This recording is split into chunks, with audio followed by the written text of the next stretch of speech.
Hey everyone, before we begin this week's episode, I'd like to ask you all a shameless favor. If you could take a minute to rate the podcast 5 stars on iTunes and leave a review, it would really help us get the word out about the show and help others find it.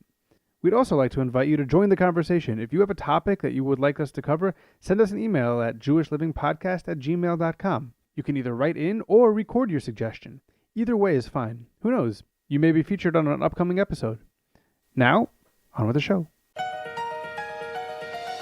The Queen's Jewish Link presents the Jewish Living Podcast, the show that examines the many facets of Orthodox Jewish life. Here's your host, Izzo Zwirin.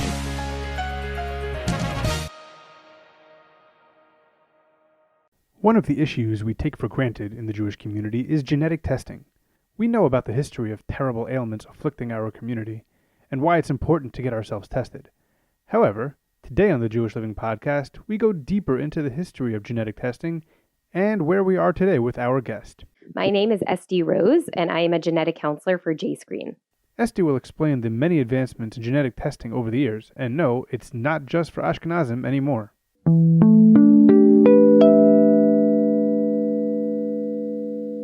So Estie, thank you for joining me. Tell me a little bit about your personal background.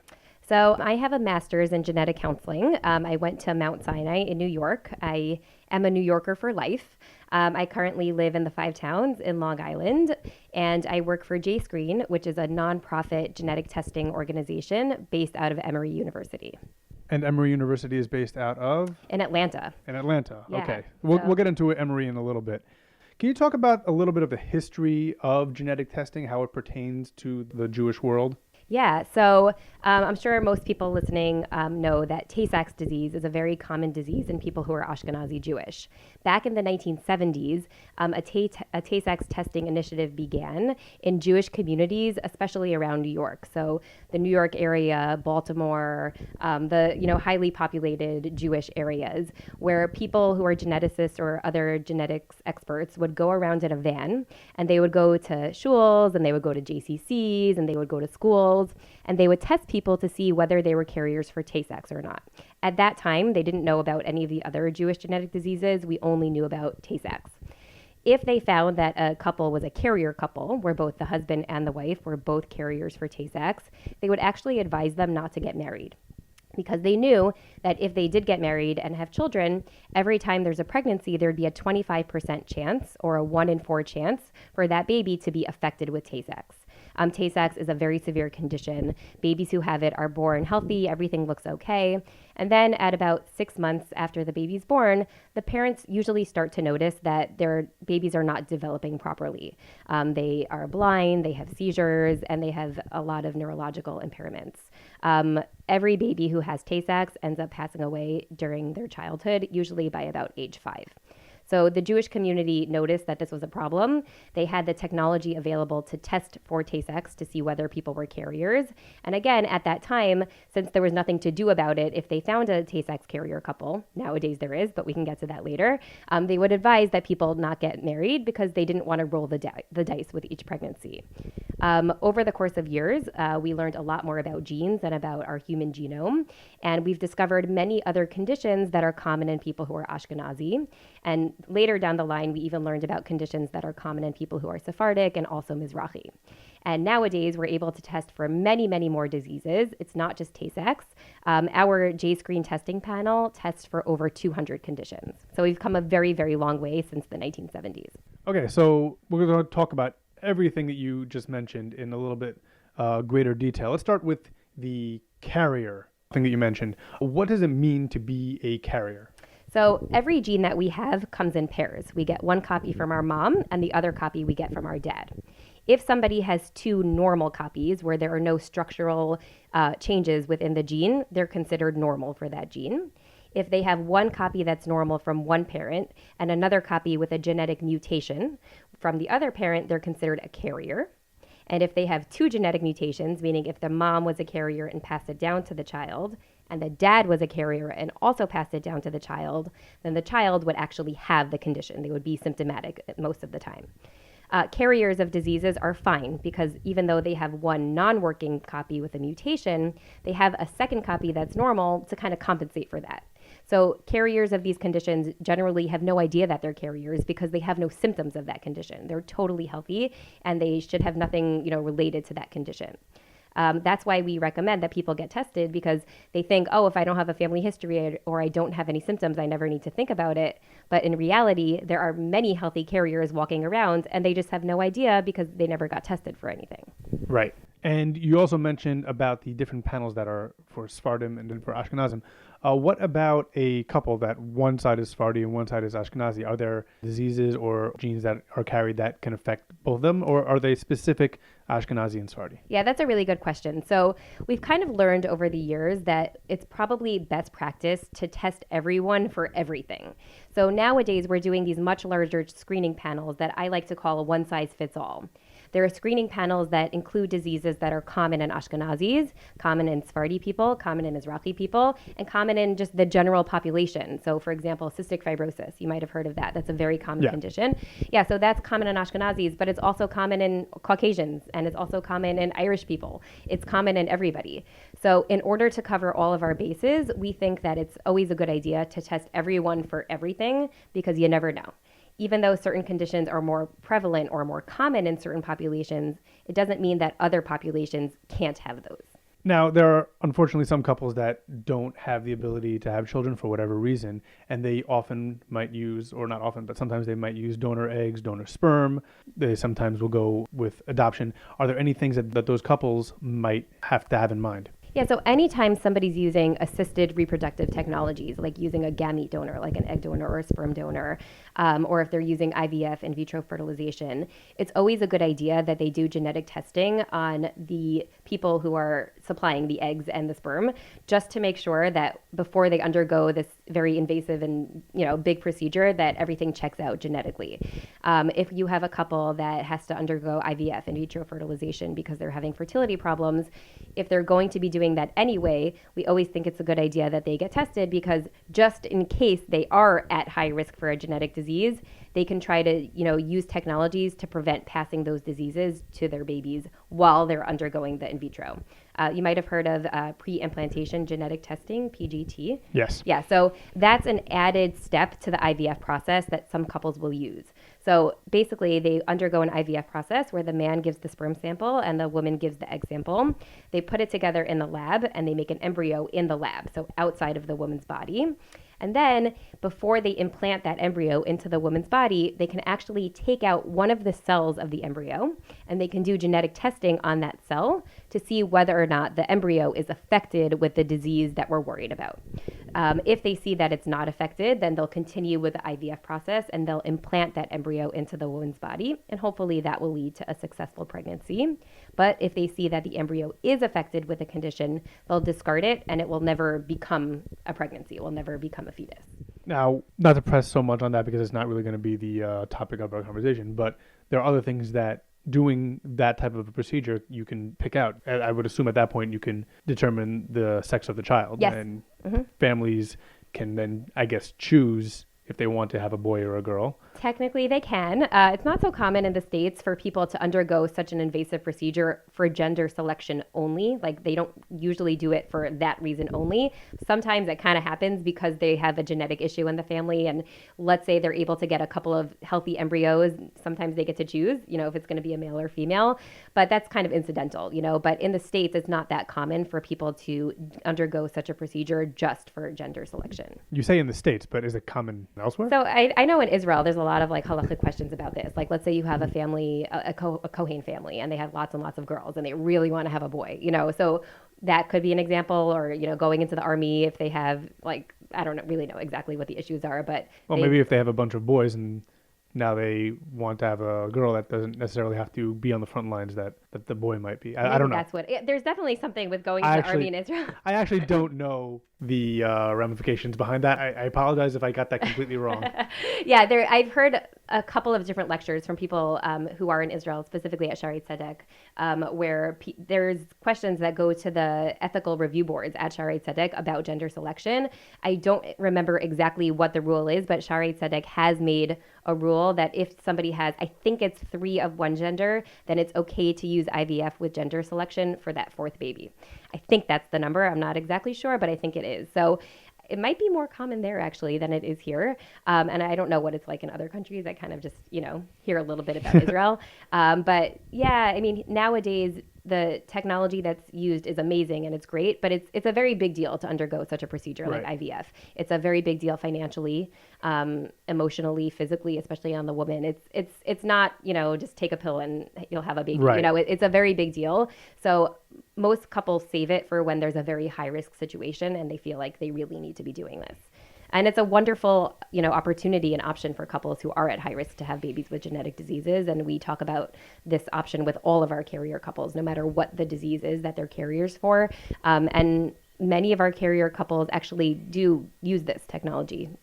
So we're very lucky that this is available to us. Back in the 70s, when they went around in the vans to the shuls in New York and Baltimore, this wasn't available, and people were just not getting married or not having children. And nowadays, we've come such a far way from there, and we're able to offer people this. So you mentioned that you're screening for over 200 diseases right now. Are there things that you don't test for, whether you choose not to or whether there's limitations that you can't? Yeah, there are many diseases that are genetic that we're not testing for. There are millions of genetic diseases. So when we decide what we're testing for, we have a list of criteria of what to include on our testing panel.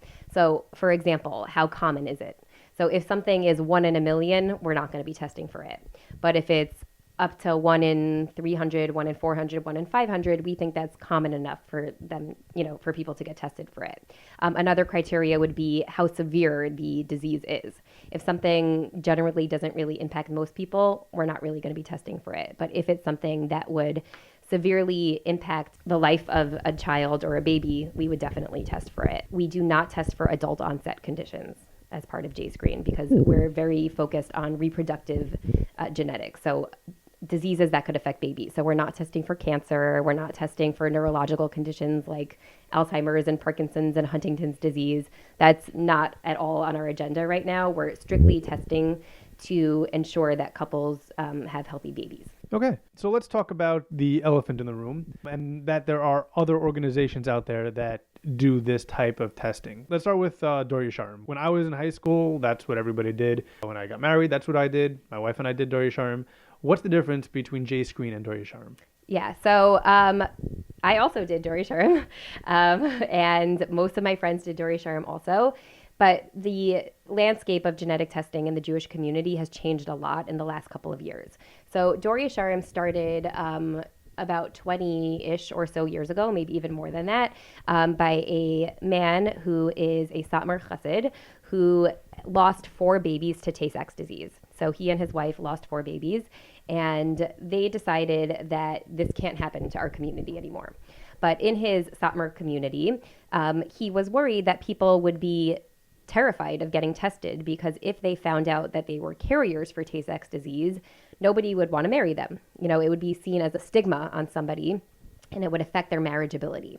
We all know that being a carrier doesn't really affect anything. It just means that you don't want to marry another carrier or you don't want to have children naturally with another carrier necessarily. But in that community where they're not as educated about these things and the whole shidduch scene is, very intense, he was worried that people are just not going to get tested because they don't want to find out. They don't want to ruin their prospects for a shidduch. So he started this organization called Dor Yesharim, which was a genius idea for the community, where people would get tested for Tay-Sachs, but they would not get their results. So people had no idea whether or not they were actually a Tay-Sachs carrier. Instead, their results would go into a database, the Dor Yesharim database, and when a guy and a girl were ready to start dating, both of them would call the Dor Yesharim hotline with their ID number, and the person on the other side of the phone would compare his results to her results. If they were a carrier couple, they would advise that they don't go out on the date or that they don't get married. And if they were not a carrier couple, they would say, you're good to go. You're genetically compatible. So, I think it was a great idea because they raised awareness as to the importance of Tay-Sachs testing in a way that was socially appropriate, and socially, there was a social awareness when he did this. He was very smart with how he did it. And I give him a lot of credit because he pretty much eradicated Tay-Sachs, especially in the Orthodox community, because of Dor Yesharim and their system of doing this anonymously. Wow. So yes, kudos to them. I think it was a great idea. However, in the more recent past, other genetic testing programs have opened up where they are different in two ways. So the first way is that they do give people their results. So some people like to be empowered with the information and they like to know their testing results. And the second thing is that these other genetic testing programs are all run out of medical centers or universities, and they're all related to genetics programs and academic institutions, meaning that the testing is done in a medically responsible way. So JScreen, for example, there are many others, but JScreen, for example, is run out of Emory University. We're in their Department of Human Genetics. We have a medical geneticist who's, supervising everything. We have a bunch of certified genetic counselors who are supervising every single case that comes in. And we give all of our patients their results by phone or by video, and we also email them their results. So people who are getting tested are doing it in a very clinical way. Dori Shuram is not so clinical, which is fine for certain communities, not as fine for other people. Some people just feel like they want to know their results. What we're doing when we're doing this in a more medically centered way is we're following the labs, and the labs are constantly coming out with bigger testing panels, and we're kind of following suit, and we're also testing for as many diseases as the labs are willing to offer. Dori Shuram has a much more limited testing panel. I don't know their exact number right now, but they're somewhere around 20 diseases or so that they're testing for. Okay. Like I said before, Right. We're testing for over 200. So I guess I would say the two differences is that JScreen and other programs like us are testing for many more conditions, and we are also disclosing results to our patients and providing genetic counseling. Okay, and I know that it's a spit test as opposed to a blood test. Now, I know that at this stage of the game, that's not much of a difference. Genetically, you could still get the same data in. But my question then, when people now hear, oh, I have to spit into a tube, they automatically go to 23andMe and Ancestry.com, like, oh, that's what I did for them. Yeah, What- we get a lot of questions about that. So we're not the same. 23andMe is what I like to call recreational genetic testing.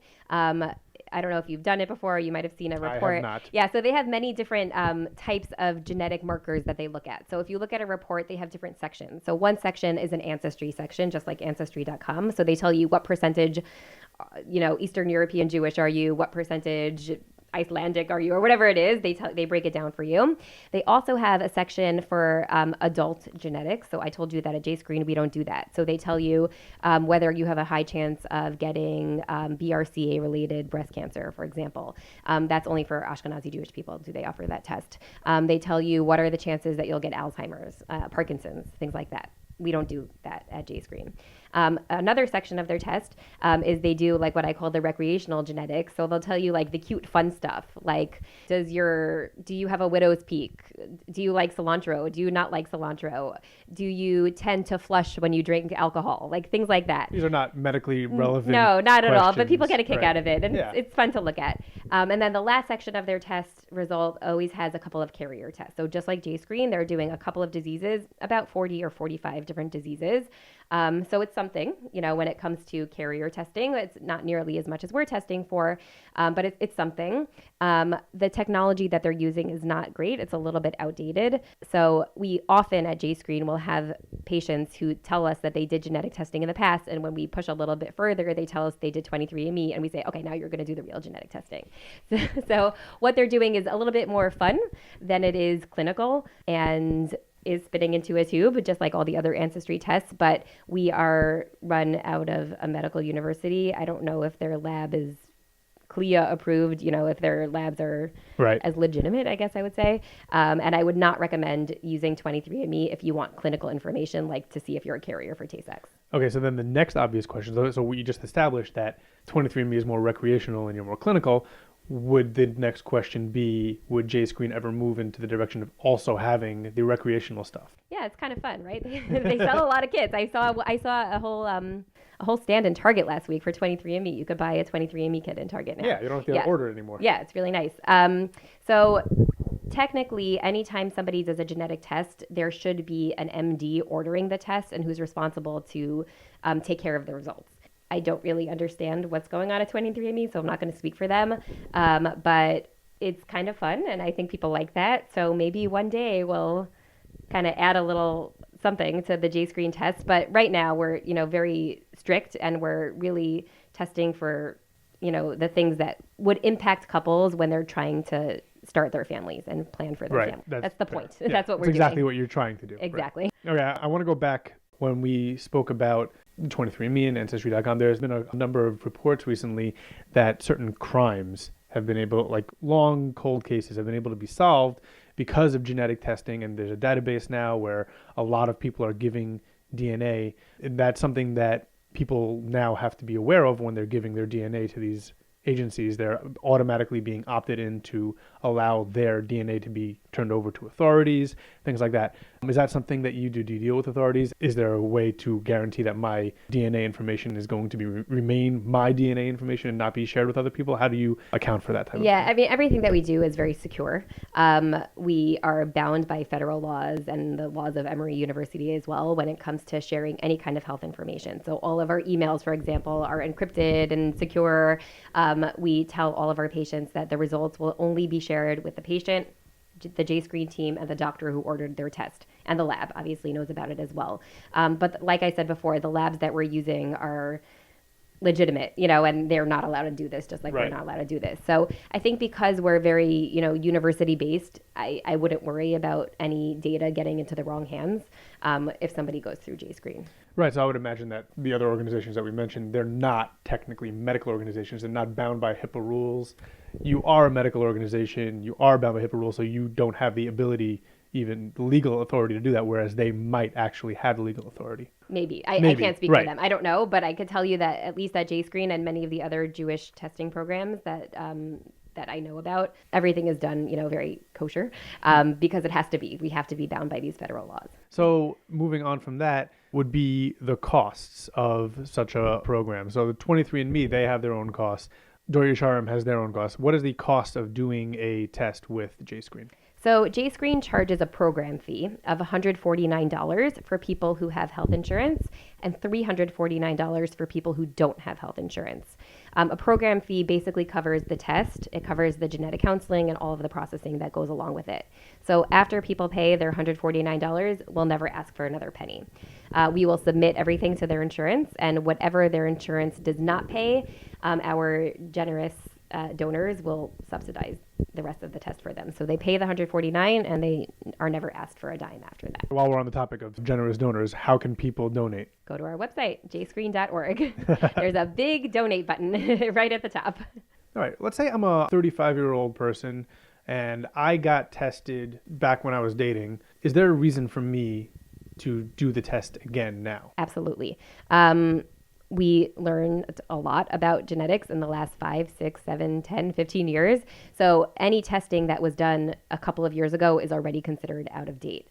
Back in 2016, so not that long ago, we were testing for half the number of diseases that we're testing for now. And who knows where we'll be in a couple of years from now. Maybe we'll be testing for 500 things. So we always tell people that the best time to get tested is before a pregnancy. Whether it's a first pregnancy, a second, third, or fourth, that's always a good time to check in with us and see what we're up to. If our testing panel has changed since somebody was last tested, we always recommend that they update their testing. It's basically starting from scratch, but we recommend that they update their testing. And if nothing has changed, we say check in with us again, at your next pregnancy.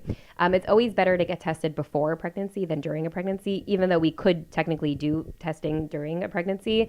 But it's better to do it before because just in case there is a problem, couples will have more options if they're not already pregnant. Okay, so in that vein, would you possibly be worried that somebody sees a couple they're already married, they've been married for several years, they see these genetic tests, and now there's a problem, there's a disease there that they're both carriers for. Do you see that there might be a problem for those couples considering what the risks are? Yeah, I mean, it happens all the time. And, it's very eye-opening to those couples because everything's been okay till now. And then all of a sudden they're at high risk to have a sick baby. It's a little bit startling for those kind of couples.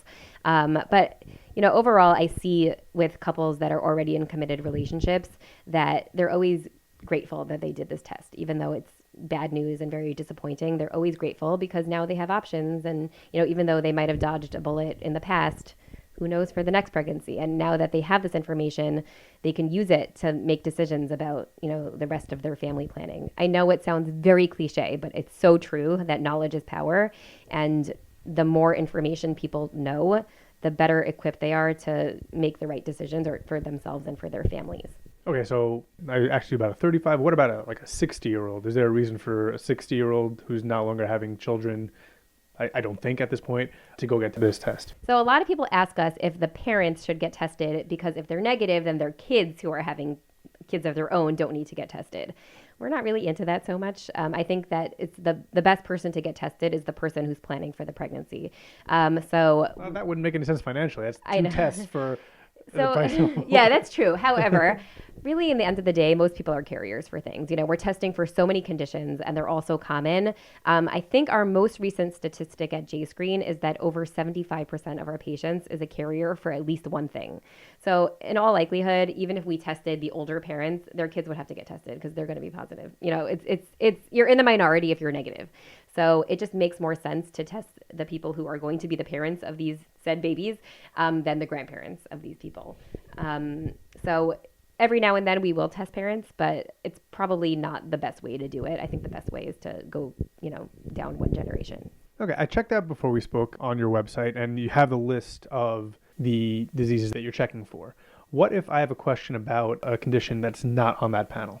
Yeah, that's a good question. So we often get questions about diseases that are not on our online list. I still would recommend that you reach out to us because sometimes the lab that we're using can add on certain diseases that are not on our standard list. So it's worth it to ask if we might be able to add it on.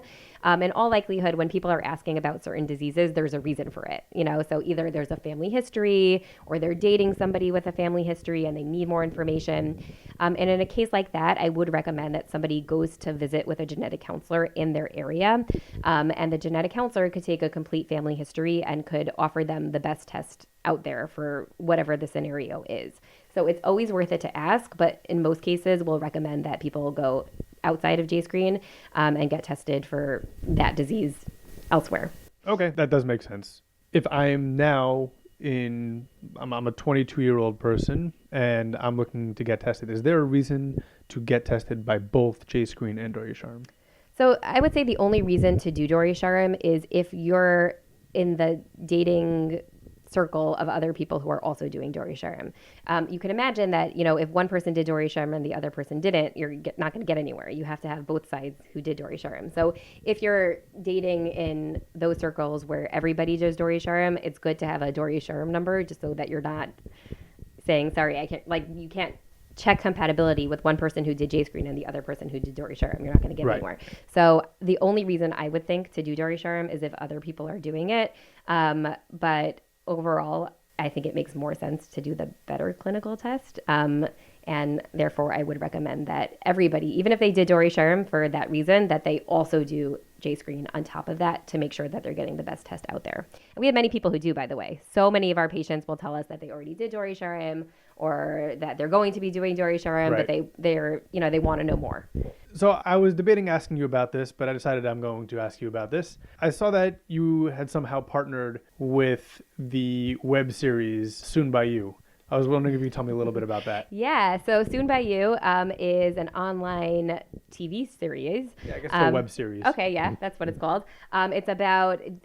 People say it's kind of like Friends for the Orthodox Jewish community. So it's about Chaverim. Sure, yeah, exactly. It's about a couple of singles living in the Upper West Side and how they deal with being single and the dating scene. So we thought that fits perfectly with, the people who are watching that show should also be doing JScreen because it's just our demographic. So we reached out to them. We were in touch with Leah, who's the star of the show and the director of the show. Right. And she loved it. Like, she loved this idea. She thought it would be a great collaboration. So we were featured in 2 of their episodes as part of the storyline. In one of the episodes, there was a JScreen screening event, which we could talk about in a moment, where people were all getting tested at the same time at one location, like an on-site screening event versus doing it online, which is what most of our patients do at JScreen. So we were kind of just like in the background of the scene. And at another scene, I think in a different episode, somebody was saying, oh, I need to compare my JScreen with the other person. So we kind of like fit our way into their storyline because it makes sense with the From Dating world. And we also had a couple commercials with them. And I have to say, we got a lot of patients come through JScreen after watching Soon by You. Right, so it wasn't like a plot line, but it was just like you dropped it into the Yeah. conversation. Or yeah, that's great. Yeah, it was great. And we got to meet the cast and we even interviewed them at one point. I think it's somewhere on our website. There's a YouTube video where we interviewed them and they Yeah. interviewed us. So we have a really nice relationship with them. And yeah, it's really nice to get a couple more clients or patients out of this. Yeah. So yeah, you mentioned the methods by which somebody can submit their DNA to JScreen. So what are those ways? So there's two ways. So the more common way is for people to register online, and then we mail them a saliva kit, and they mail it back, and then we do their results over the phone or by video conference. Anybody in the United States could order this test, no matter what state they're in. We can do it. So it's pretty amazing because here I am living in New York, and I have patients in Alabama. Like I can have patients all around the country. So it's a very accessible test for people, and it's very convenient. You don't have to go to the doctor's office. You don't have to get your blood drawn. So it's accessible and convenient and affordable, I think. And it's a pretty easy method of getting tested. So that's the first method. The second method is we go on the road sometimes. So we'll go to on-site screening events where we're sitting there and we have tons of JScreen kits and people come to us and they get tested on site. So we have a lot of relationships with Hillels and Chabads on different campuses, JCCs around the countries, different shuls and young professional organizations around the countries. You name it, we've been there. We've been everywhere because we find that, especially on campus, if we don't catch them now, especially the less affiliated people, they're never going to remember or know to get tested. So we think it's really, really important to go to campuses where there's a larger Jewish presence, and we've been there. We've been everywhere. And we continue to go back every couple of years because it's a new student crop, Right. new crop of students every couple of years. So in that vein, do you have people that aren't Jewish that want to get tested from JScreen? Very often. We have a lot of interfaith couples. So even if the first person who got tested was Jewish, the second person and was probably positive, the second person needs to get tested. We have a lot of people on campus who see a flyer that we're coming and they're interested in getting tested. Like I said before, our screening panel is a one-size-fits-all. So it's great for people who are Jewish and it's great for people who are not Jewish. Overall, we recommend that everybody who's going to have children, no matter how old they are or what their ethnic background is, gets tested. So we're happy to screen anybody who fits those criteria. Okay, and you also mentioned that it's for anywhere in the States. What if it's somebody internationally? Yeah, we got a lot of questions about Canada and Israel. So I would imagine there's also Great Britain. There's a lot of Jews there, and all over the world. But those are the biggies. So Great Britain. So all those other countries have their own internal system, like we have, and we have a lot of issues with insurance and with shipping samples overseas, and it's just a mess.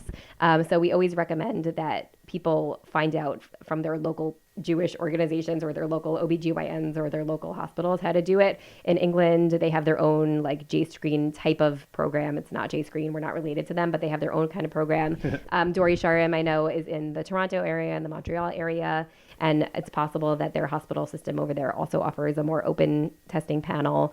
But unfortunately, we cannot accept samples from outside of the States. Maybe one day. If somebody was visiting, would they be able to? Yeah, absolutely. Okay. Yeah. So very often, we'll talk to people who are in Israel and they say, I'm coming in for Pesach. So we say, okay, we'll ship your kit so that it will be in your house by Pesach. All you have to do is send it back. So we try to work with people who are coming to the States, but we just can't ship anything overseas. Is there anything else that you'd like to mention that's pretty important for people to know? Yeah, sure. So I think that there's a common misconception that people who are not Ashkenazi don't need to get tested. They don't realize, people think this is an Ashkenazi problem and they don't realize that it could really impact anybody.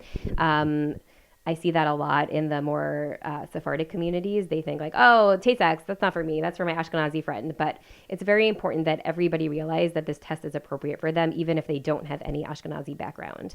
So that's the first thing. The second thing that's my personal, thing that I'm always talking about is updating the testing, which we mentioned before. You're a carrier for something, whether you know it or not.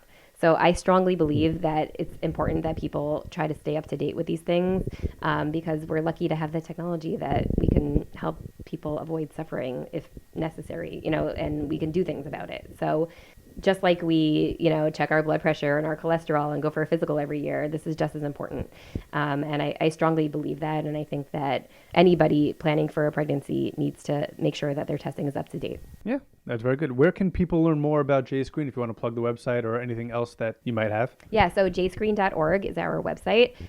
You can find out everything about what we do, and you can also register for a kit on our website. You could follow us on social media. We are on Instagram and Facebook and Twitter, and also YouTube. And we're all over the news. We recently, I don't know if you saw, we had a video with 613. Do you know that a cappella group? I do know the a cappella group. Okay, they made an amazing video for us, which is kind of funny also because they made a song that had the word Tay-Sachs in it, which is kind of funny. But they did an amazing job for us. They were really great to work with. We're always partnering with organizations that you probably heard of, like every organization ever. Anything Jewish, we're there. So you'll probably see us all over the place. We're always at the Israel Parade in New York. We go to YU and Stern once a year, at least. We are happy to go to anybody's school around the country. So if you are part of a university, or if you're part of a JCC or a community center or a young professional minion or anything, give us a call and we'll work something out with you. Estie Rose, thank you so much for joining us. Thank you for having me.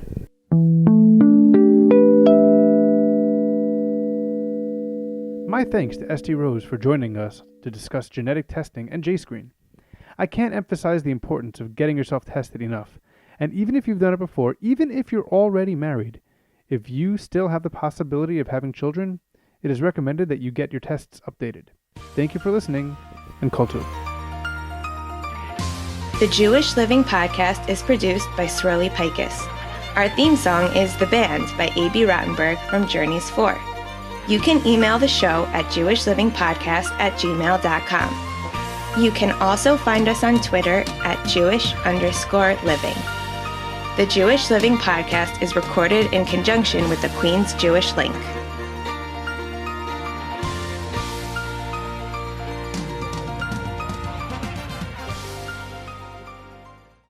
You gotta JScreen. Before you start a family, give this a try. Genetic risks you want to know. That's why there's JScreen. 'Cause you better believe statistics don't lie. And we think that's why. One important thing to do for anyone that is a Jew. JScreen.org is where you go. Shipped to your home, carried in your DNA. Could be Tay-Sachs or Gaucher. That's why you've got a JScreen.